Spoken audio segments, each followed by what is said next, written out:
My name is Newton Davis, and I hail from Saginaw, Michigan.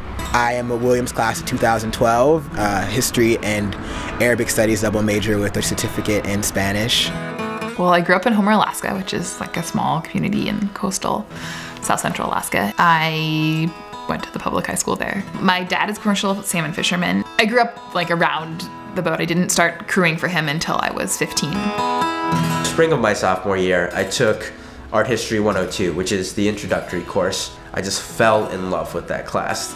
I found the kind of abstract ideas that I loved grappling with in philosophy or political theory were sort of still there in art. I had never heard of Williams before they started sending me mail.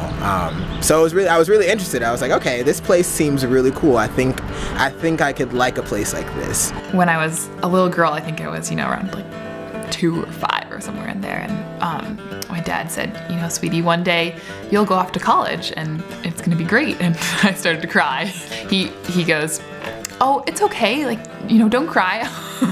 I'll take you there, and that way, if you don't like it, you'll know the way and you can walk home, and I'll even take you there on a motorcycle. So this was kind of the running joke as I was growing up that, oh, haha, we're going to school on a motorcycle. My junior year, I remember, bringing it up and was like, so Dad, like, we're going to school on a motorcycle, haha.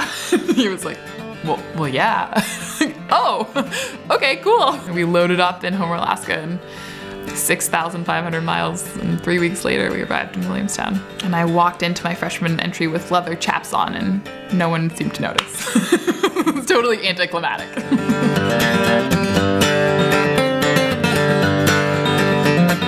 The most cliche thing about Williams is when people ask, oh, what's the best thing about Williams? And everyone always says, oh, it's the people. And then you get the kind of like look like, oh, that like anyone can say that it's the people. It's sort of this nebulous thing, community, what is that? But it's really clear to me, for instance, when I go home for a break, you're just dying to come back to Williams. You're just ready to see all these people again, these familiar faces, these people who constitute the life of this place. Williams was really the first place that I found great friends. Even now, I'm still, meeting people. I still have friend crushes that I'm like tracking down, trying to like get in those last conversations before we graduate. And I think that's why it's hard for us to articulate what it is, and that's why we say people. But, I think it's something a little bigger than that.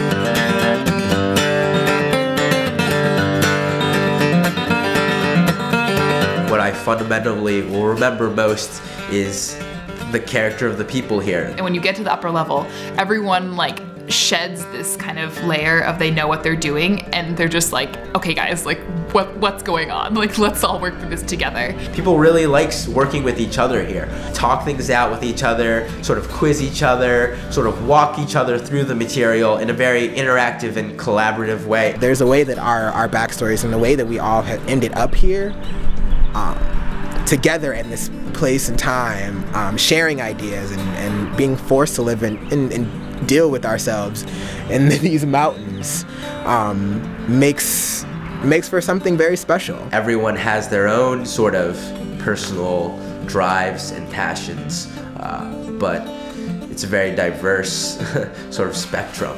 We can inhabit the same space and like share so many of the same feelings in ways that I don't know would have been possible, maybe 50 years ago.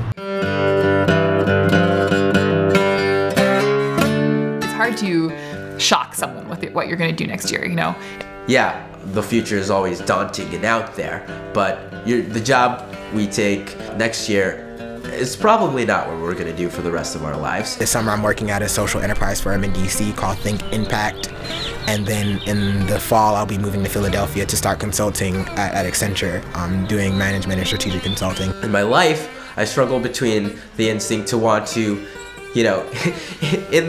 join the line of Williams art directors and run an institution that can reach millions of people like the Metropolitan Museum of Art does every day, versus the other lesson that I've taken from here, which is the power of one really good teacher to affect someone's life. Next year, I'm doing Teach for America. in Charlotte, North Carolina. I'm teaching middle school English. So I won the Watson Fellowship. It's for a year, so 12 months of independent study in countries that you've never been to before. So I'm going to New Zealand, Indonesia, Norway, and the Faroe Islands. I'm going to study commercial fishing. Whether it's green energy or food and resource management, water, clean water projects, sanitation and health, those kinds of things are things that our generation is going to have to think about. Ultimately, I like to have my own organizations that help to do those sorts of things. One thing that everyone seems to get excited about for each other is if someone's passionate about something and they're following those passions, then regardless of what it is, it's exciting to see them go there.